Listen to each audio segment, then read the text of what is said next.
Jibin canton public school and college February class 9 এর student এবং আমাদের প্রজেক্টের নাম হচ্ছে স্মার্ট মার্স রোভার। তো এই রোবট এইটা হচ্ছে মূলত মার্সে কাজ করবে, অর্থাৎ মঙ্গল গ্রহতে আমরা এই রোবটটা পাঠাতে চাই। এই রোবটটা আর কি আমাদের যেটা মেনলি 3টা কাজ করবে। নাম্বার 1, অবজেক্ট ডিটেক্ট করবে, করার পরে তারপর সে অবজেক্টটা কালেক্ট করবে, কালেক্ট করার পরে একটা নির্দিষ্ট স্থানে রাখবে।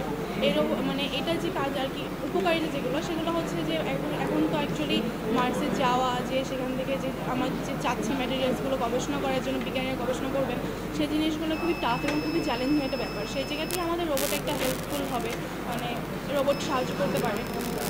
এবং এই রোবটের মাধ্যমে কিন্তু আমরা আসলে যাচ্ছি যে বিভিন্ন যেরকম মঙ্গল গ্রহতে খুবই ছোটো ছোটো জিনিস আমরা হয়তো মিস করে যে চোখে দেখা যায় না, সেই জিনিসগুলো কালেক্ট করার জন্য আমরা চেষ্টা করছি। এবং এই রোবটে আরও বিভিন্ন উপকারিতা আছে, এটা আরও মাল্টিপারপাস রোবট বলতে পারি। কারণ এই রোবটের মাধ্যমে হয়তো আমরা যদি পৃথিবীতে কোনো কাজ করতে চাই তাহলে হয়তো আমরা বলতে পারি উদাহরণ হিসেবে যে হসপিটালে আমরা রোবটটাকে ইউজ করতে পারি।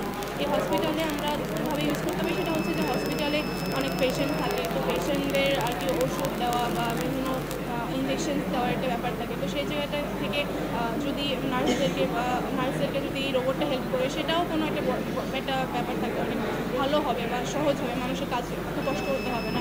আবার যেরকম হচ্ছে বিভিন্ন ক্ষতি হয়, যেমন ভূমিকম্পতে ক্ষতি হতে পারে, যার কারণে বিল্ডিং হয়তো ভেঙে পড়ে। তো যার কারণে যেটা হবে যে এই রোবটটা যদি সেখানে যায় তাহলে সেই বিল্ডিংয়ে বড় বড় যে দেওয়ালগুলো সেগুলো হচ্ছে সরাতে পারবে এবং পারলে সেটা হয়তো একটা সাধারণ মানুষ যে টাইমে করতে পারে তার থেকে ফাস্ট করতে পারবে, সেটা কিন্তু অনেক ভালো হবে ব্যাপারটা।